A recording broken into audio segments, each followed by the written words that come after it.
কালীপুজোর আগে আগে আমরা দুজন আবার কেনাকাটা করতে বেরিয়ে পড়লাম। আমরা কোথায় চলে গেলাম? লাইটের দুনিয়ায়। OMG, কত কত লাইট! তো এখান থেকে আমরা কি কি কিনলাম, কি কি করলাম, কি কি খেলাম সবটাই শেয়ার করব এই ব্লগে। তো ব্লগটা শেষ পর্যন্ত দেখতে থাকো।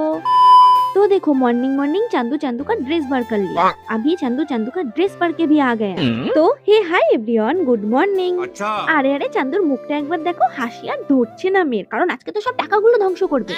এবার চলো তোমাদের একটু চান্দুর ভাইপোর কাণ্ড দেখাই। দেখো ওর নাকি খুব খিদে পেয়ে গেছে, তাই ওকে ওর পিসুর সাথে বসেই খেতে হবে। দেখো কোলের মধ্যে কেমন মিষ্টি করে বসে বসে খাচ্ছে। তো তারপর হামদোনা নিকাল মানে তারপর আমরা দুজন বেরিয়ে পড়ি, চলে আসি আমাদের ঠাকুরনগর স্টেশনে। তারপর স্টেশনে বসে বসে একটু মুভি দেখছিলাম, টাইটানিক মুভিটা।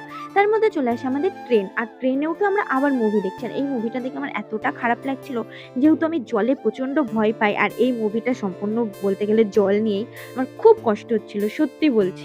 সে যাই হোক, চান্দু যেতে থাক, আমরা চলো দুটো মিষ্টি মিষ্টি কমেন্ট পড়ে নিই। তো আজকে আমাকে মৌ, অনামিকা, কোয়েল আর আশা কমেন্ট করেছে, দিদি ভাই তোমার ভিডিও অনেক ভালো লাগে। তো তোমাদের সকলকে থ্যাংক ইউ সো মাচ। বহুত থাক গয়া मैं, उफ कितना गरम है इस जगह पे। এখন আমি মাটির তলায় ঢুকে গেছি गाइस। देन हम लोग मेट्रो पे ওঠার জন্য मेट्रो का टोकन काट लिया। ये देखो टोकन लेके हम लोग আবার আমরা রওনা দিয়ে দিয়েছি মেট্রোতে ওঠার জন্য। এত ভুলভাল বলি। তারপর চলে আসে মেট্রো, আর আমরা টুক করে মেট্রোতে উঠে পড়ি। তারপর টুকটুক করে চলে যাই আমাদের গন্তব্যস্থল চাঁদনি চকে। চাঁদনি চকে নেমে বাইরে গিয়ে দেখি ভালোই ভিড় আছে। তারপর খুব খিদে পেয়ে যায়, তাই একটু খেয়ে নিই। তারপর এক এক করে দোকানে গিয়ে দেখা দেখি করে অনেক কিছুই কিনে নিই। মন তো চাইছিল সালা যা দেখছি সব কিনে নিই, শুধু টাকা নেই বলে নিজের কাছে। আর বটটাও সালা কিপটা, কিনেই দেয় না। এই মালের তো আজকে লটারি লেগে গেছে। একবার দেখি ঘড়ি কেনে, একবার আখের রস খায়, এখন আবার চশমা কিনছে। আমাকে যে কিচ্ছু কিনে দেয়নি সেটা ওর মনেই হচ্ছে না। ওর মনে না হলে আমার কিছু করার নেই, আমি ঠেকা নিয়ে বসে নেই মনে করানোর জন্য। তো আমি নিজেরটা নিজেই বুঝে নিচ্ছি। তো তারপর আমি চলে যাই আরেকটা মার্কেটে, সেখানে গিয়ে যেসব জিনিস আমার ঘরে অলরেডি আছে আমি সেই সব জিনিসই আবার কিনি। সাজ বলো তো মেরে দ্বারা ভারী মিস্টেক হয়ে গেছে। আমার আগেই আসা উচিত ছিল এই মার্কেটে, তারপর যাওয়া উচিত ছিল চাঁদনি চকে। আমি আগে চাঁদনি চকে গেছি, আর এখানে আস্তে আস্তে সন্ধ্যে হয়ে গেছে।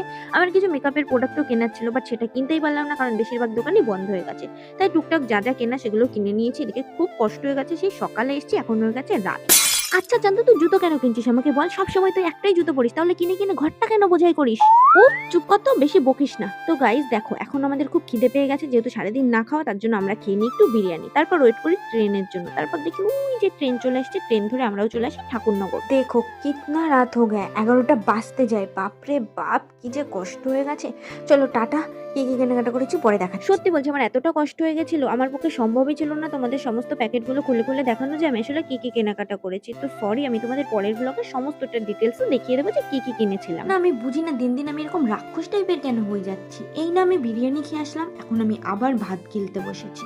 পুরো ব্লগটা দেখতে হলে রয় চান্দু ফেসবুক প্রোফাইলে গিয়ে দেখতে পারো।